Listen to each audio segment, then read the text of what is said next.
Islam ini agama yang luar biasa. Di setiap kondisi dan keadaan kita diajarkan untuk selalu bergantung dan berharap hanya kepada Allah. Hingga pada setiap saat selalu akan ada doa-doa yang kita temui. Dengan doa-doa itulah kemudian Allah akan selalu menyertai dan menolong kita dalam setiap aktivitas kita. Termasuk ketika kita rebahan, saat kita berbaring, ada doa juga yang harus kita baca atau kita panjatkan. Ini doanya teman. Bismika Rabbi, wadu'tu jambi, wahir qalbi, waghfirli zambi. Dengan namamu ya Allah, aku Tuhanku, aku meletakkan, aku merebahkan punggungku, pinggangku, bersihkanlah hatiku ya Allah, dan ampunilah segala dosa dan kesalahanku. Dengan doa ini insya Allah kita akan mendapatkan kondisi rebahan, tetap dalam kondisi beribadah kepada Allah. Saat kita diberi makanan sama orang lain, misalnya ditraktir atau diundang kondangan, atau misalnya diantarin makanan sama orang, Rasulullah SAW menganjurkan kita membalas kebaikan orang itu. Paling enggak, kalau memang kita nggak bisa ngebalasnya secara langsung, maka paling enggak kita ngebalasnya dengan doa.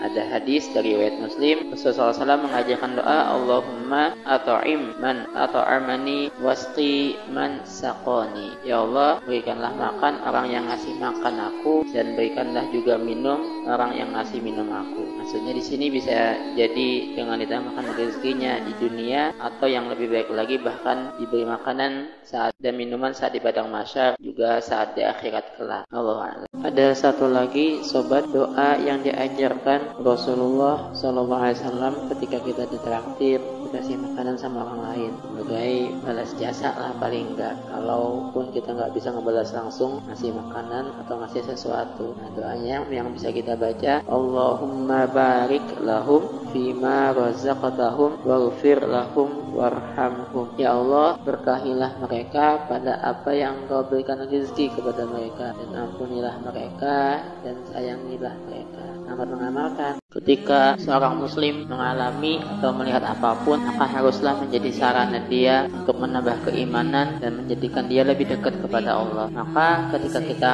melihat langit ciptaan Allah yang begitu luar biasa, yang begitu luas, yang begitu besar, maka kita dianjurkan untuk berdoa, Rabbana ma khalaqta hadza batila subhanaka faqina adzabannar. Wahai Rabb kami, tidaklah Engkau menciptakan semua ini dengan sia-sia. Maha suci Engkau ya Allah, maka jauhkanlah kami dari neraka-Mu. Surah Ali Imran ayat yang ke-191. Kedengkian itu begitu besar bahayanya sobat, akan menghancurkan semua pahala dari amalan yang kita lakukan, akan menjadi penyebab seseorang masuk ke dalam neraka, dan hidup ketika di dunia pun akan terasa susah dan penuh penderitaan. Maka Allah Ta'ala mengajarkan kita doa dalam surat Al-Hasyr ayat yang ke-10 untuk menghilangkan kedengkian dalam hati seseorang yang beriman. Rabbana ighfir lana wa li ikhwanina alladzina sabaquna bil iman wa la taj'al fi qulubina ghillan lil ladzina amanu rabbana innaka ra'ufur rahim. Wahai Rabb kami, ampunilah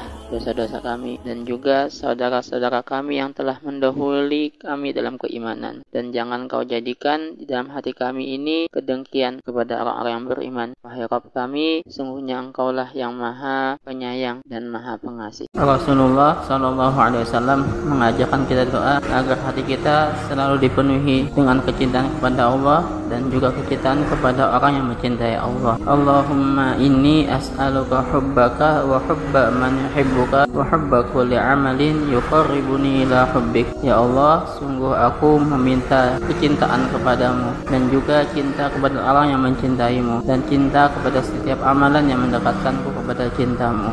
Silahkan memperbanyak doa ini agar Allah melimpahkan selalu dalam hati kita kecintaan kepadanya.